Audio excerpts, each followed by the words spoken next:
Hello, my dear students in grade 5.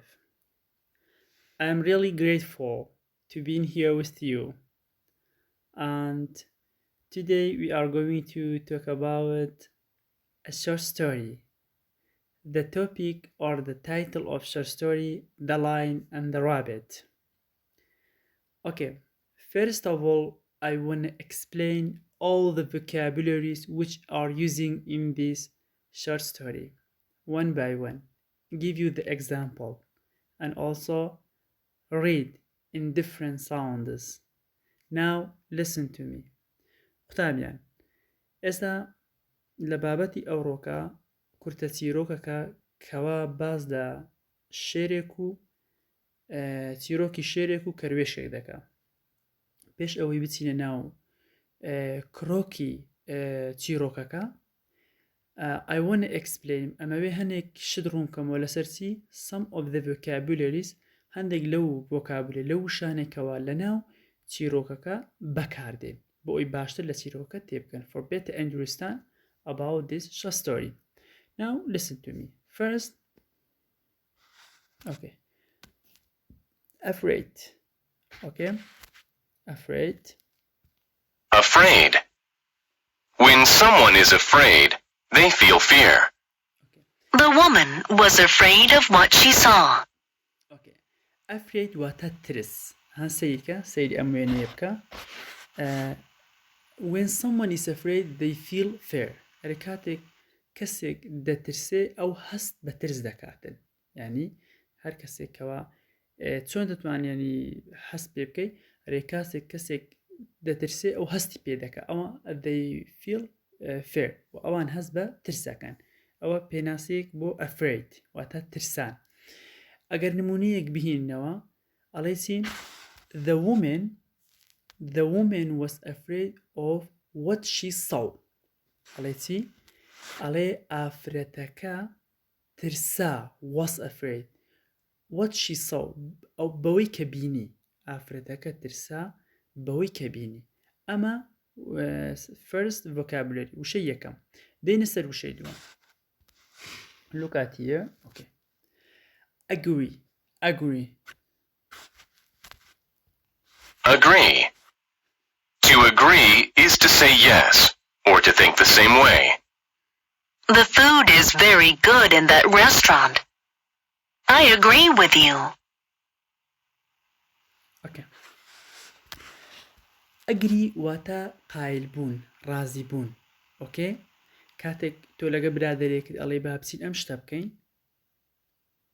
یاخود دەمەوێت ئەم شتە بکەین دەمانێت ئەو شتە بکەین agree or disagree you say yes I agree یعنی من ڕازیمە agree okay کەواتە لێرە to agree or is to say yes or to think the same way واتە کاتێک دەڵێ yes واتە لەسەر هەمان تەریقە یاخود هەمان بیرۆکەتەیە I will give you example the food is very good in that restaurant B I agree with you ئەڵێ چی ئەڵێ خواردنەکە زۆر باشە خواردنی ئەم ڕێستۆرانتە زۆر باشە I agree with you ئەویش ئەڵێ چی منیش لەگەڵ تۆ هەمان ڕەئیم هەیە I agree with you ئەڵێ من لەگەڵ تۆ هەمان ڕەئیم هەیە okay go to the third one angry Angry. When someone is angry, they may want to speak loudly or fight. She didn't do her homework, so her father is angry. okay look at here angry when someone is angry they may want to speak loudly or fight ئەڵێ کاتێک when someone is angry کاتێک کەسێک تووڕە دەبێتن they may want to speak loudly or fight یعنی لەوانەیە ئەو کەسە دەنگی خۆی بەرز بکاتەوە speak loudly or fight یاخود شەڕ بکاتن یاخود fight شەڕ بکاتن نمونە when someone is angry they may want to speak loudly fight well she didn't do her homework so her father is angry سەیری نمونەکە بکەها ئەم نمونە ئەڵێ کچەکە هۆمۆرکەکەی خۆی نەکردبوو وازبی ماڵەوەی نەکردبوو so her father is angry بۆیە باوکی تووڕە بوو okay. Next one. Arrive. To arrive is to get to or reach some place. The bus always arrives at the corner of my street at 4. Okay. Dear student, listen to me. To arrive is to get to or reach some place. ئەرێ واتە گەیشتن بە شوێنێک some place. Arrive واتە گەیشتن ئەڵێ چێ واتە گەیشتن بە شوێنێک نمونە the bus always arrives at the corner of my street at 4 o'clock. ئەمە ئەرێ پاسەکە هەمیشە دەگاتە سووچی شەقامەکە سووچێک لە شەقامەکە لە کاتژمێر 4 ئەرێ هەمیشە پاسەکە لە کاتژمێر 4 دەگاتە شەقامەکە سووچی شەقامەکە okay. Next one. Attack. To attack is to try to fight or to hurt. The man with the sword attacked the other man first. Okay. قوتابیان هەر وشێک ئێمە سەرەتا پێناسەکەی دەکەین ماناکەی بە ئینگلیزی ڕوون دەکەین و explain English to English not English into Kurdish first of all in the definition then I will give you the example okay when I explain to you by English language you will it will fix in your mind you are not going to forget okay now attack okay. This one look at the picture don't forget to attack is to try to fight or to hurt okay listen Attack. To attack is to try to fight or to hurt. The man with the sword attacked the other man first. ئەڵێتی کاتێک تۆ پەلامار ئەدەی هەوڵی شەڕ ئەدەی try to fight or to hurt ئەو یاخود دەتەوێت ئازاری کەسێک بدەیت نمونەکە the man with the sword attacked the other man first ئەڵێ ئەو پیاوەی کەوا شیرەکەی پێبوو شمشێرەکەی پێبوو پەلاماری پیاوەکەی تریدا سەرەتا واتە ئەو پیاوەی کەوا شمشیرەکەی پێبوو یاخود شمشێرەکەی پێبوو پەلاماری پیاوەکەی تریدا سەرەتا attack واتە پەلاماردان کاتێک کەسێک when someone attack another one you can say attack he attacks the other man okay he attacks okay next one listen Bottom. The bottom is the lowest part. The bottom of my shoe has a hole in it. okay the bottom is the lowest part bottom يعني خوارەوە ئەسنەها سەرەوە هەیە خوارەوە هەیە خوارەوە bottom خوارەوە يعني lowest يعني چه نزمترین part bottom خوارەوە okay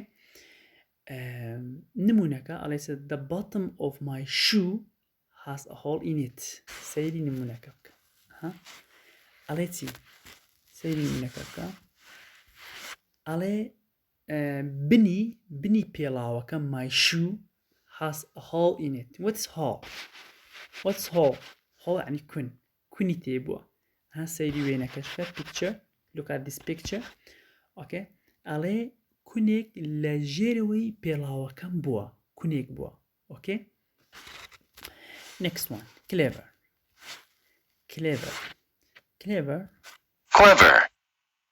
When someone is clever, they can solve a hard puzzle or problem.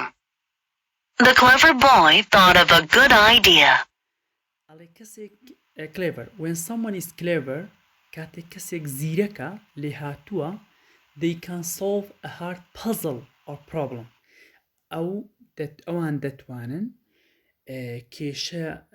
کێشە قورسەکان کێشە گرانەکان چارەسەر بکەن کان solve یعنی چارەسەرکردن a hard puzzle بەمانەی کێشە دێتن کێشە problem بمانە کێشە دێتن هەردووشیان ئەڵێ hard puzzle کێشەیەکی قڕس or problem یا کێشە هیچ فەرقی نییە hard puzzle or problem puzzle هەردوومانەی کێشە دێت نمونە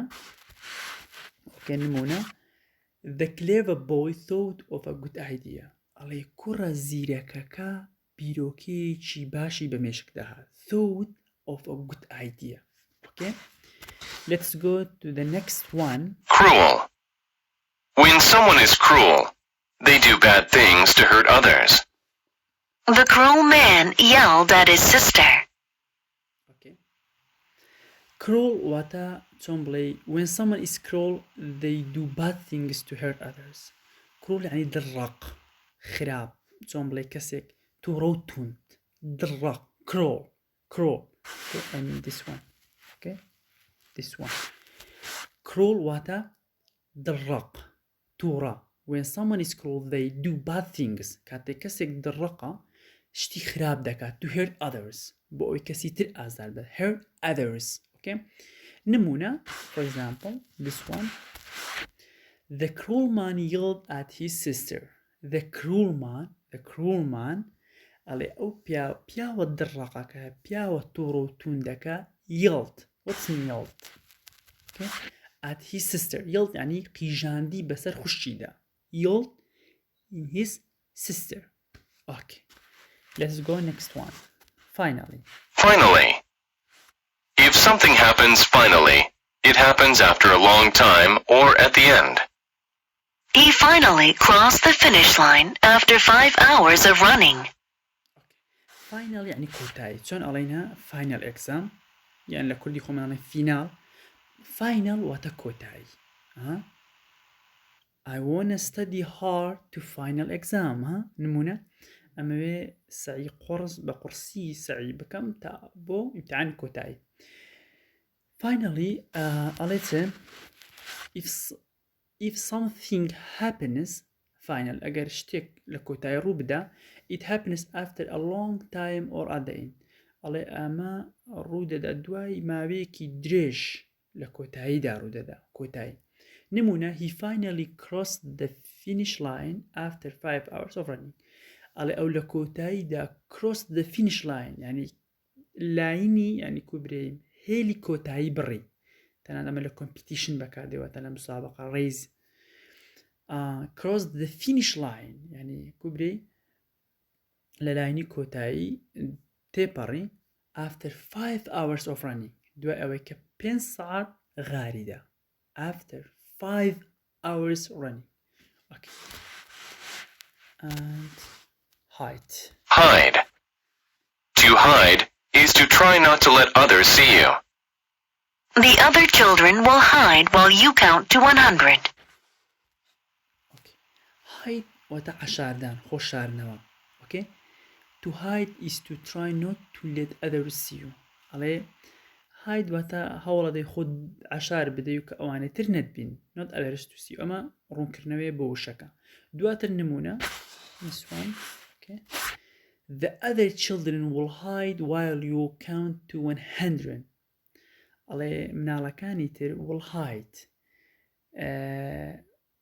على خۆیان دەشارنەوە will hide خۆیان دەشارنەوە while you count to 100 کاتێک تۆ تاوەکو سەد ژمارد ئەمە یاریت خۆعشاردان کە کەسێک هەتا سەد دەژمێر دواتر ئەوان تر خۆیان عشاردن مەمەستی ئەوەیە ئەڵێ ئەبێ مناڵەکان خۆیان عشاردن تاوەکو تۆ تاوەکو سەد دەژمێریت. Okay. Hide واتە عشاردان hide. Next one. Hunt. This is important vocabulary. Listen to and carefully this. Okay. Hunt. To hunt is to look for or search for an animal to kill. Long ago, people hunted with bows and arrows. Okay. To hunt is to look for or search for an animal to kill. على hunt واتە گەڕان for animal to kill بۆ جاندارێک کە بیکوژی بۆ ئاژەڵێک کەوا بیکوژی واتە ڕاوکردن هەند واتە ڕاوکردن هەند hunt يعني راو راو دكا hunting راو كردن وزائدا hunter أجي أرجو زاد كده راو كير okay just I want to explain about hunt okay long ago people hunted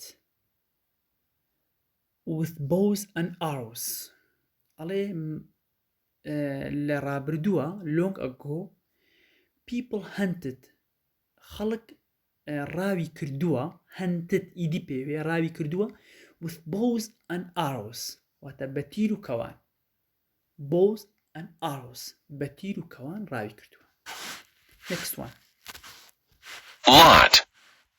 A lot means a large number or amount of people, animals, things, etc. There are a lot of apples in the basket. a lot means a large number or amount of people animals or things there are a lot of apples in the basket a lot واتا a large number زور ها سيدي سبتك بك سيدي أمريكا ها تنزوري كده ها سيدك نازم اوتس it's apples okay أليسي واتا جماريكي زور amount of people ياخد خلقيكي زور animals ياخد جانداري زور يعني شتي زور واتا a lot بو animals بكارده بو people بكارده و بو things بكارده بو شت بو خلق بو جاندار بو هموش تقتواني a lot بكار بيني وكو أمنموني أليسي there are a lot of the apples in the basket ألي لوي سيويكي زور لناو سابتك هي okay next one middle Middle. The middle of something is the center or halfway point. The Canadian flag has a maple leaf in the middle of it. the middle of something is the center of halfway point ألي ناوراستي شتك middle يعني هاتشون بلايري ئاستەکەی چۆنەڵی میدڵە ناوەڕاستە یاخود میدیەمە تەنها زۆر جار بۆ جلو بەرێک بەڵام میدڵ نا بەڵام میدیەم بەکاردێ میدیەمیش تقریبا لەوە هاتووە میدڵ واتە سنتەر ناوەڕاست the middle of something is the center of halfway point یاخود نیوەی پۆینتەکە لە ناوەڕاستی پۆینتەکە وەکو ئەم نمونەی ئەڵێ چی the Canadian flag has a maple leaf in the middle of it ئەڵێ ئاڵای کەنەدا has a maple leaf in the middle of it ئەڵێ چۆن بڵێ درخت گەڵایەکی درەخت سەیری ئەم گەڵایەکە گەڵایەکی درەخت لە ناوەڕاستیەتی in the middle of it لە ناوەڕاستی درختێکی لێ کەوا گەڵای پێوێ next one Moment. A moment is a second or a very short time. I was only a few moments late for the meeting.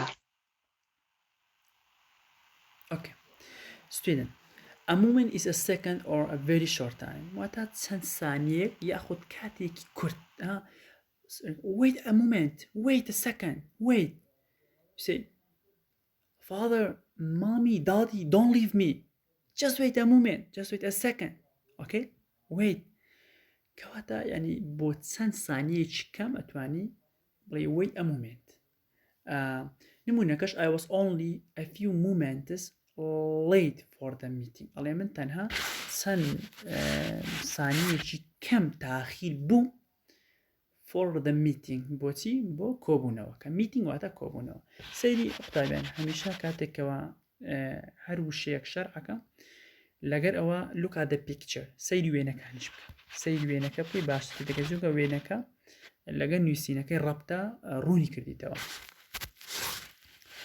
next one Pleased. When someone is pleased, they are happy. She was pleased with the phone call she received. okay when someone is pleased they are happy ئەڵێ please يعني please يعني دڵخۆش بوون کاتێک کەسێک دڵخۆش دەبی they are happy واتە ئەوان دڵنیان خۆشە they are happy يعني pleased happy وەکو یەکن دڵخۆش pleased okay نمونەش she was pleased with the phone call she received کچەکە she was pleased کچەکە دڵخۆش بوو with the phone call she received کاتێک کە تەلەفۆنەکەی هەڵگرت کاتێک کە تەلەفۆنەکەی کرد. Next one. Promise. To promise is to say you will do something for sure. He promised to return my key by tomorrow. Promise واتە بەڵێندان. Promise واتە بەڵێندان. To promise is to say you will do something for sure. واتە کە تۆ شتێک ئەڵێی you will do دەبێ بیکەیت something for sure بەدڵنیاییەوە. ینی بۆ نمونە ئەڵێی چی مامۆستا لێوە پرسێ بەیانی ئەبێ واجب بکەی. I promise to you teacher I will do my homework. مامۆستا بەڵێنت پێدەم کەوا هۆمۆرکەکەم بکەم. هیوادارم بیکەن. Okay. Promise واتە تو بەڵێنێک ئەدەی بەڵێندان. Okay. Maybe some of the students know this vocabulary, but for some others it's difficult, and this is a new information.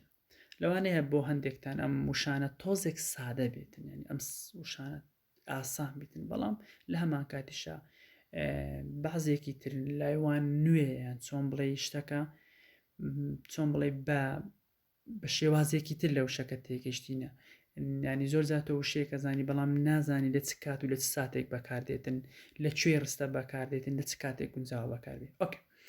Now نمونەکە ئەڵێت he promised to return my key by tomorrow. ئەو بەڵێن کوڕەکە بەڵێنی بە مندا کەوا کلیلەکەم بۆ بگەڕێنتەوە بەیانی. Next one. Okay. Reply. To reply is to give an answer or say back to someone. She asked him what time his meeting was. He replied at 3.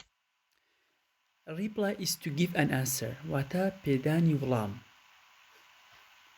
or say back to someone یاخود شتێک ئەڵێی بە کەسێک say back to someone یاخود وڵامی کەسێک ئەدەیتەوە back to someone دەگەڕێەوە بۆ کەسەکە واتە reply ئەەکەی واتە وڵامی ئەدەیتەوە. نمونەش okay. She asked him what time his meeting was. He replied at 3. ئەڵێ کچەکە پرسیاری لە کوڕەکە کرد. She asked him what time his meeting was. ئایا کۆبوونەوەکەی چ کاتێک بوو یاخود لە چ کاتژمێرێک بوو.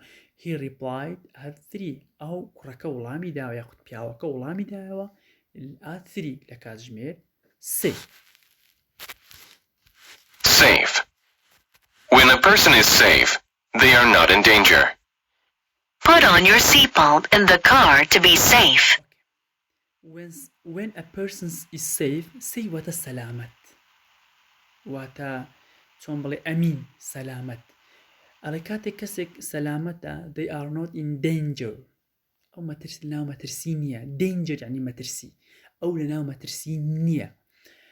Put on your seat belt in the car to be safe. سەیری ئەم نمونەیە بکە. هیوادارم هەمووتان جێبەجێ بکەن.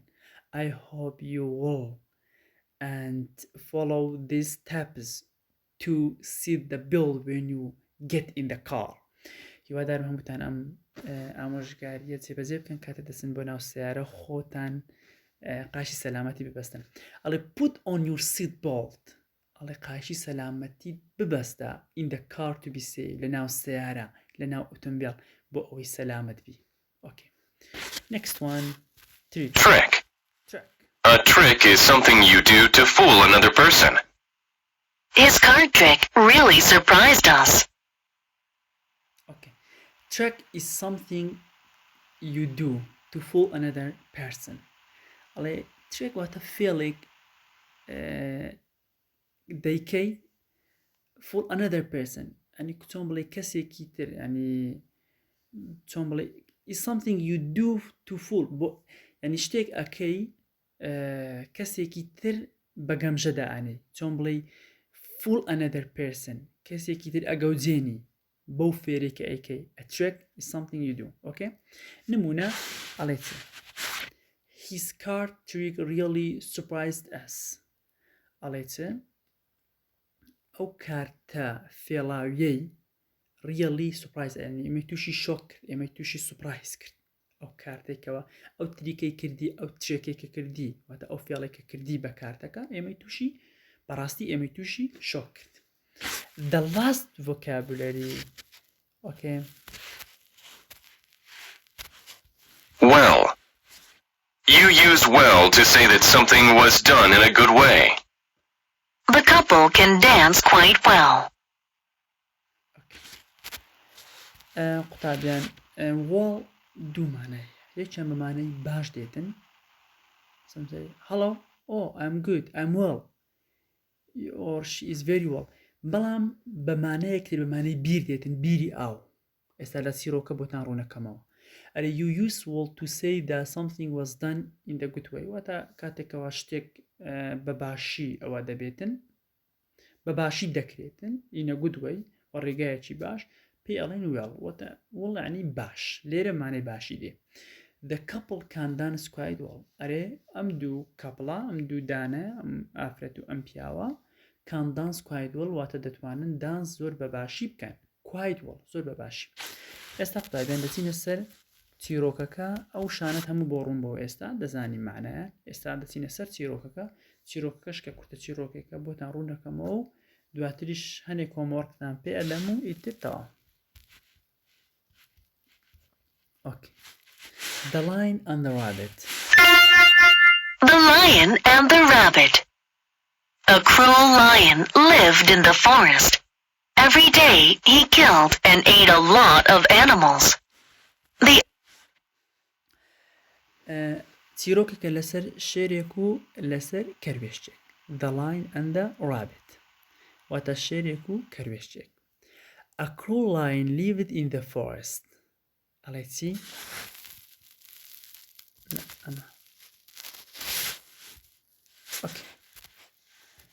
ئەڵێ چی؟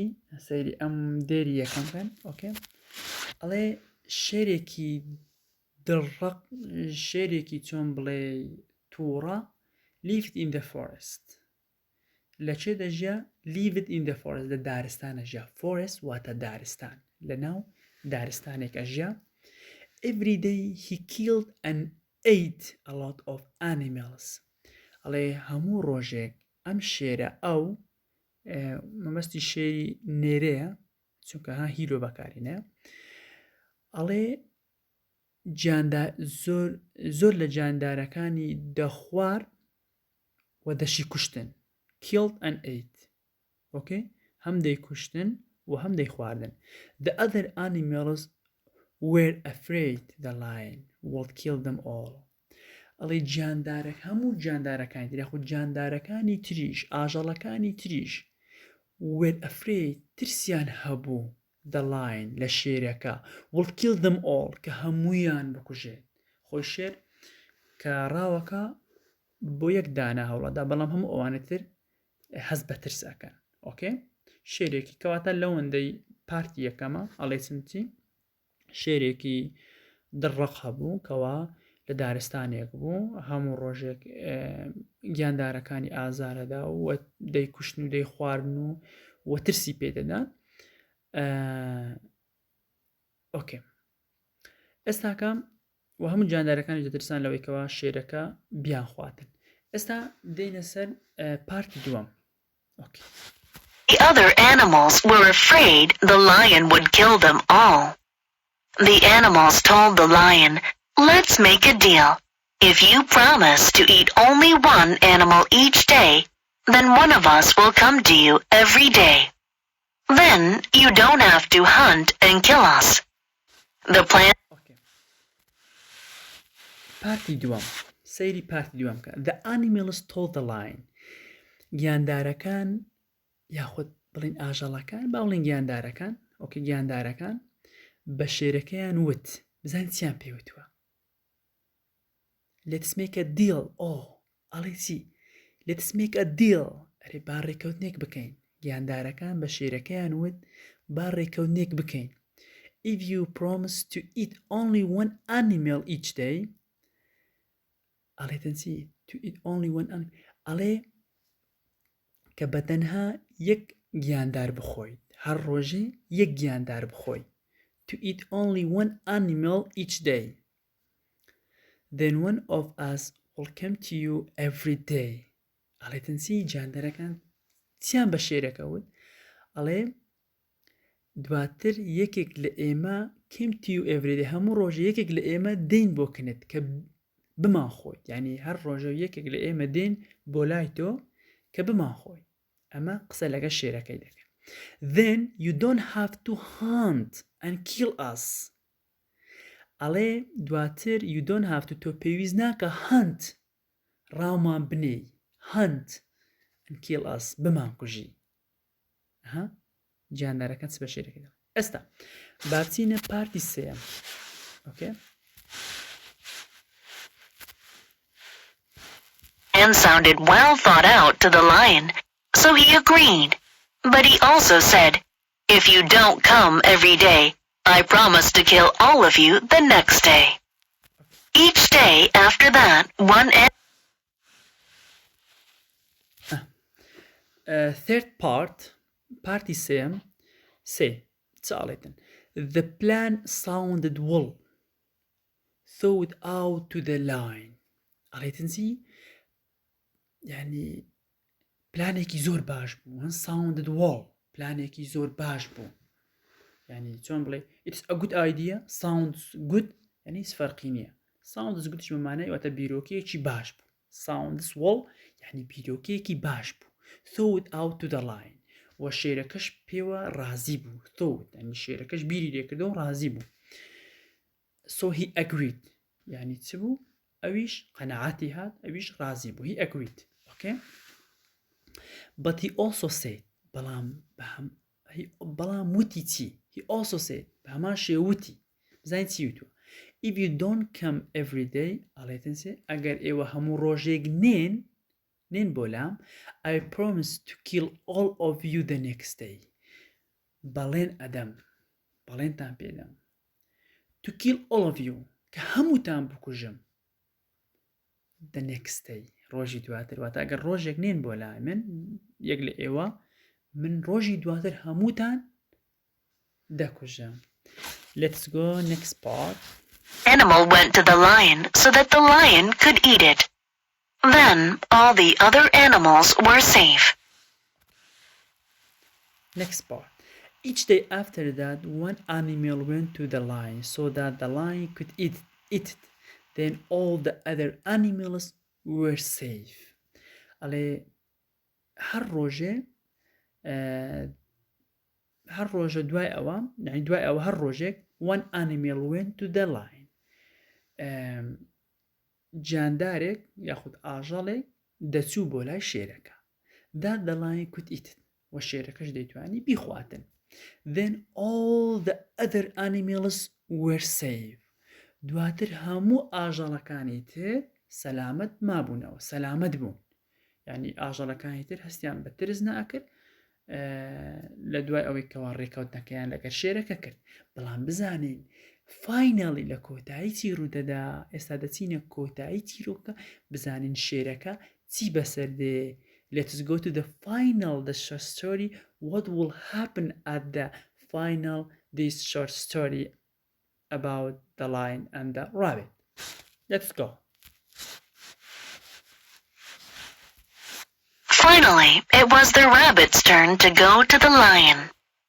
The rabbit went very slowly that day, so the lion was angry when the rabbit finally arrived. The lion angrily asked the rabbit, "Why are you late? I was hiding from another lion." Okay, student. Finally, it was the rabbit's turn to go to the lion. ئێستا دێنە سەر کەروێشکەکە ئەلێ لە کۆتاییدا سڕەی چێ بوو سڕەی کەروێشەکە بوو کە بچێت بۆ لای شێرەکە the rabbit went very slowly that day بەڵام کەروێشکەکە زۆر بە هێواشی لەو ڕۆژەیە چوو یعنی چوو بۆ ئەوێ the rabbit went very slowly ڕۆژ زۆر بە هێواشی لەو ڕۆژەیە so the lion was angry شێرەکە تووڕە بوو the lion was angry شێرەکە تووڕە بوو when the rabbit finally arrived کاتێکەوە لە کۆتاییەکەی کەروێشکەکە گەیشت ینی کەروێشەکە ئەو ڕۆژە کە سڕی بوو چوو بۆ لای شێرەکە لە کۆتاییدا ئەو گەیشت بەڵام شێرەکە زۆر تووڕە بوو پرسیاری کرد شێرەکە The lion angrily asked the rabbit شێرەکە ئەنگرلی بە تووڕەیی asked the rabbit پرسیاری لە کەروێشکەکە کرد Why are you late لەبەرچی تاخیر بووی Why are you late بۆچی تاخیری بزانین چۆن وڵام دەداتەوە The clever rabbit ئەم کەروێشکە لێ هاتووە Lion in the forest. That lion said he was the king, so I was afraid. The lion told the rabbit, I am the only king here. Take me to that other lion and I will kill him. The rabbit replied, I will be happy to show you where he lives. بزانین چی ئەڵێ سەیری ئەم پارتە بکەن کەروێشەکە ئەڵێ چی I was hiding from another lion in the forest ئەڵێ من خۆم عەشار دابوو لەبەر شێرێکی تر لە دارستانەکە in the forest That lion said he was the king ئەڵێ ئەو شێرەی کە ئەو شێرەی عەلەساسدا ڕێگا بینیوێتی هەرچەندە نەیبینیوە بەڵام لەبەر ئەوە دەوێت فێڵێک لەم شێرەکە That lion said he was the king ئەڵێ ئەم شێرە کە بینی موتی من پاشای ئەم دارستانم He was the king So I was afraid کەروێشەکە ئەڵێ چێ I was afraid من ترسام I was afraid من ترسام Okay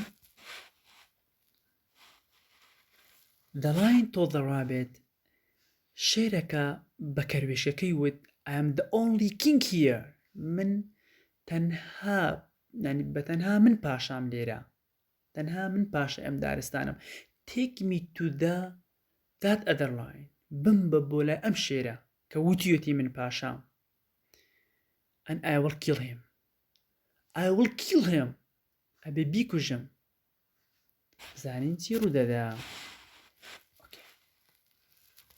The rabbit replied I will be happy to show you where he lives ئەڵێ کەروێشکەکە وەڵامی دایەوە reply ئەوانەی کە بە ڕەنجی کەسێک نووسراون Those are vocabularies write down by green letters we have explained in the at the first okay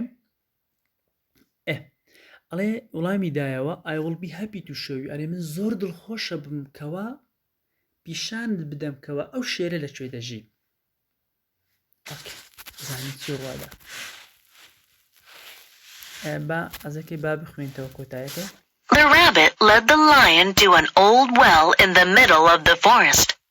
The well was very deep with water at the bottom. The rabbit told the lion, look in there.